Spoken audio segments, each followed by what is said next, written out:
solar PV plants don't really run like your typical industrial loads.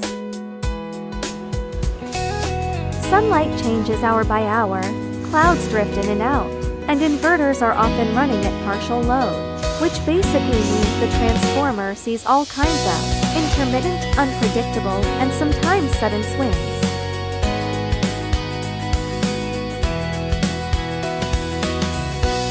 For this project, we needed to step up 480Y to 770, from the inverter side to 34.5 kVA 3 for 500 GrdY 19920V, to feed into the grid.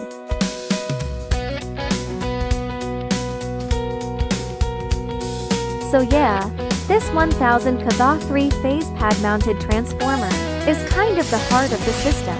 Without it, nothing really moves.